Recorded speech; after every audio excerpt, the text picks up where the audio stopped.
Hello there, ladies and gentlemen, I am the CHALL and welcome to another match report. Doncaster Rovers 1, Grimsby Town 2. Oh, it's just going to be one of them today, isn't it? It's another one of them. First half looked better. Second half, when it hit 70 minutes, you could see players start getting tired. The Ben Nelson injury made a huge impact, and we didn't make the change at the right time. I think that's down to Schofield. That you know, people know me. I was Schofield in the game before, and I said just give this man the summer. But if you're making mistakes like that, speaking to loads of fans around the ground today, before and after the match, there isn't a lot of people behind Schofield. There really isn't. A lot of people want someone else to be trusted with the supposed summer cash injection. But I'll go on about Schofield a bit more in detail at the end of the report. The focus on this is going to be the game itself, just on an individual basis, and the run of form as well, because the run of form is not great at all. But please like, comment, subscribe, click the notification bell to never miss a YouTube video, and for now, let's get straight into this one. Doncaster Rovers 1, Grimsby Town 2. Oh dear. Doncaster Rovers have picked up 5 points from a possible 30 available, and have lost 4 games on the bounce, with pressure mounting by the Rovers fans on manager Danny Schofield. Grimsby Town have not won on previous trips to the Eco Bar Stadium, and they also haven't won in the last 5 league matches. Paul Hurst switched the line-up as Otis Khan drops to the bench, and on loan Luton Town attacker John McAtee comes into the side. Josh Emmanuel and Anthony Glennon come in as wing-backs, with Michelle Efete dropping to the bench, and the former Rovers player Danny Amos dropped out of the squad entirely.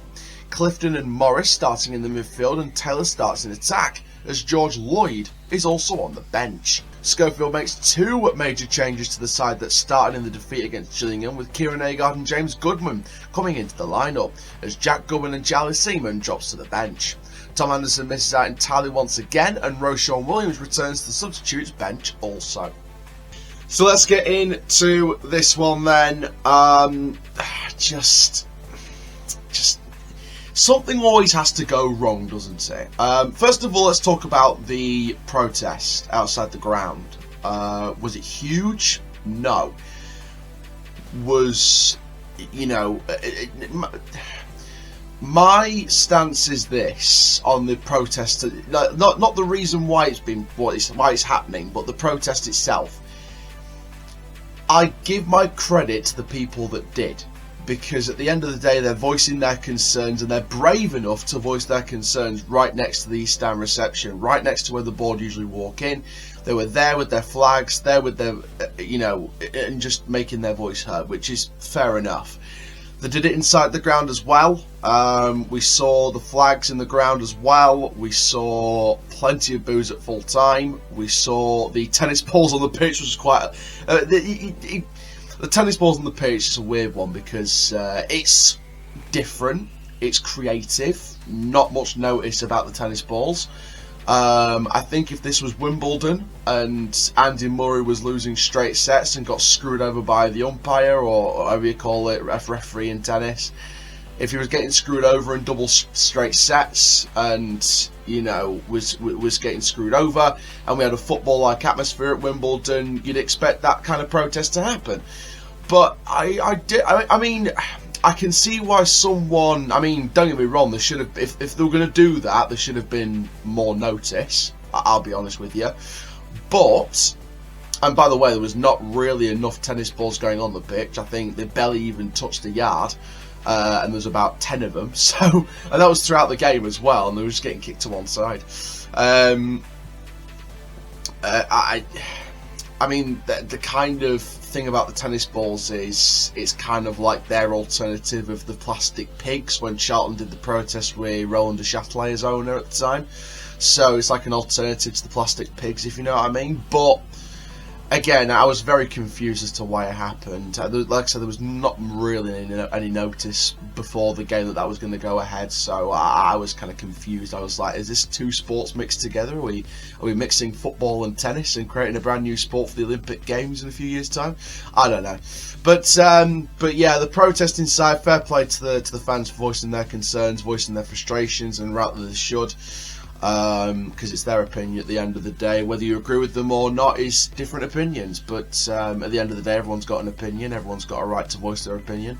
If they believe a certain person needs to go or people need to go, then they're well within their rights to do that. You know, I give them credit to voicing their concerns, because at the end of the day, if you don't want change, if you want change but don't voice it, then what's the point? So, you know, fair play to those for voicing their concerns inside the ground, and yeah, fair play to them. And like I said, the protest itself outside the ground beforehand was it wasn't a massive turnout, but fair play to the ones that did come. Right then, the game itself, overall, first half, and you know, some people on social media will say, oh, it's another crap result, Schofield out, Board out, this, that, the other. When you actually delve between the fabrics of the black and white of this match, the first half, I mean black and white, shout out to Grimsby, the first half was actually, it wasn't outstanding the way we played, but it was solid, it was comfortable, and it was pragmatic again. And it stretched that point on Friday against Grimsby. Against Gillingham. Mixing the opponents there, not just mixing sports like football and tennis, we're mixing the opponents. But no, first half we looked solid. I don't think it was outstanding football, it was still pragmatic at times. We weren't playing out from the back as much in the first half, we were playing a lot more route one. We started to play some out of the back stuff from time to time as well. We got the goal, beautiful goal from Aidan Barlow. Since when did Aidan Barlow turn into Aidan Rashford? Yeah, great goal. Great goal from Aidan Barlow, and he's a player who in these last couple of matches have really, you know, took advantage of this opportunity. Really has.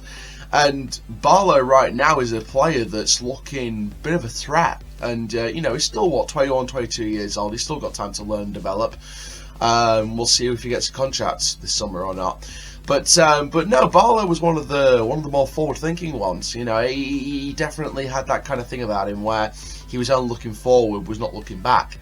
I thought Westbrook individually had a great game as well. I thought Westbrook, Barlow, I thought Agard had a decent showing. I thought he offered some kind of presence up front. Not a huge presence, but I think he offered some kind of presence as someone there.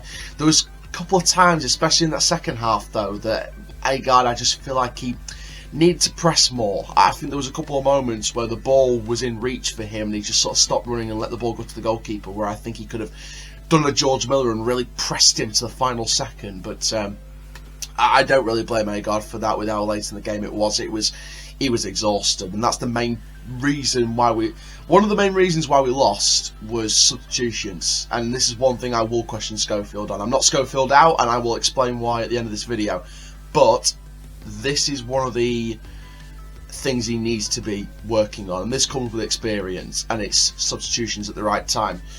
He's done this in the past, but still needs to work on it consistently. How can you bring on two players in added time when there is barely anything left to do, and the confidence on the floor? We've just been turned over by Grimsby in added time, in both, I think it was pretty much both goals in added time, I think, or one of them just before. How can you be turned over like that and then make substitutions? The substitutions, in my opinion, should have happened at 70 minutes. I was a little bit doubtful because I thought, you know, don't change something that's not broken. We were looking solid. But then, when Nelson got that big injury, which I'm hoping is not as serious as it looked, and how serious it was treated, and when that happened, and then when the equaliser came in as well, I'm like, look, Agard and Barlow are seriously looking tired, because at the end of the day, this is Barlow's, second start of the season in the league. This is Agard's first start in a long while, or one of the first starts in a long while. First time he's got an opportunity this season to really flourish. So you're looking at those two. They've played not a lot of football this season. They're getting tired. What you should do is you bring on 2 players with fresh legs. You bring on the likes of Cal Hurst and Jack Goodman at that moment with 20 minutes to go, or when they start to feel that tiredness and they feel like they can't carry on to the best of their ability as much as they can. Goodman and Hurst should be coming onto that field at that point. I don't think it should have taken up until at a time with a minute. Well, I think one of the subs came in with a minute to go by the time. Like, what are you going to do in 60 seconds? Just Harry Potter it and sort of, goal Shazam. Make a goal disappear. You're a wizard, Danny. If he was a wizard, then we wouldn't be as low as we was. But just substitutions at the wrong time. Nelson's injury didn't help either. It completely flew everything, and we started to see midway through that second half the turn of the tide was just turning. It's like the sandy beach on the TV show Broadchurch. It's the tide's come in, and and it's kind of turned back on itself. It's gone out again. So overall, I don't know, confidence on the floor, edge dropped, and we just gave up on that. Fair play to Grimsby. They were knocking on the door, especially in the second half. I think they were probably the only team in the second half, in my opinion, for at least half of that second half. I thought Grimsby were knocking on the door time and time again. Their supporters were getting behind them. Not like ours weren't, but you know what I mean. I thought the tennis balls and the protests sort of flattened everything. But again, fans are voicing their concerns. Overall, I would say that there's certain players that we now, or should know by now, that just cannot be a part of this squad next season. You see Rochelle Williams going straight down tunnel at full time. Just where's the respect for the fans? And I get the fans booed Danny Schofield at full time, and at the end of the day, part of the reason why we lost is because he didn't make the right subs at the right time. So you deserve criticism for that, and I think he knows that. But no, overall, just I think the body language at the end just showed it, how much interest some of them, I'm not going to say all of them, but definitely some of them players have for this season, how much interest they've got left. Because I think only 2, 3, 4 players came as far as possible over to us at the end and applauded us. Danny, of course, did his usual applause at the end, but didn't really get greeted with cheers, did he? So, but yeah, I think only a handful of players sort of came right over. A couple of them sort of went a little bit over and just sort of stuck to that, kind of just outside the halfway semicircle. Like I said, Rochelle Williams went straight down the tunnel. As I saw it myself, and I saw my mate Bradders tweet it as well. Rochelle going straight down tunnel, just spineless acts like that, and just shows the disinterest in some of them players. It proves my point for weeks now that they've been on the beach and they've written the season off as have we wrote the season off a few weeks ago. And at the end of the day, whether you're Schofield in or Schofield out, the pressure is on the manager, and I think you can't deny the pressure on the manager. Just saw a tweet from Peter O'Rourke this afternoon that Swindon's manager, after 4 defeats in a row, it apparently is under serious pressure. Johnny Morris from Peter O'Rourke. If he's under pressure after 4 defeats, then Schofield must have a mountain to climb. If it's 1 win in 11, and they've only just these two have only just stepped into the jobs. They've only just stepped into bloody things. It's a weird one. But to sort of finish now, my stance on the Schofield situation, and I'm only saying this because of the bigger picture. I still don't believe these are the players that Schofield wants to work with. Some of them, anyway. I think he's been forced to sort of step away from the style of football and play a pragmatic approach, a different style of approach with the personnel he's got available for the rest of the season, and the true way of him playing won't be told until the summer, when the supposed cash injection brings us the players that he wants. But we will only know in time. Even some of the most trusted fans that have said trust the process with Schofield, it's going to take next season to sort it out. Even they're starting to say that they may not imagine Schofield being there in the summer. And to be fair, it's hard hearing that. It really, really is, because at the end of the day, he's only been here, 6-7 months, something like that. So it's a hard one. Well, I think he signed in October, around October, start of November nearly. So so he's been here since October, so he's been here, what, 6-7 months. So, you know, it's a hard one for me. It really, really is. But obviously we've seen the reports about the interest from Grant McCann. I've no doubt about that interest, because I know that Grant is interested. It seems like Grant's got interest in the job, but at the end of the day, I don't know. I really don't know. I can't really confirm or deny anything at this stage, or say anything about that situation. But yeah, I don't really want to comment on whether I want Grant McCann back or not, because don't get me wrong, his style of football is great. It was great to watch in the 18-19 season when we got into that League One playoff semi-final with those 2 penalty misses at the Valley. You know, he had a proper sort of Housery style about him, but he knew he knew how to work the team. He had a group of players that would kill, would take a bullet for the badge, and it is what it is now.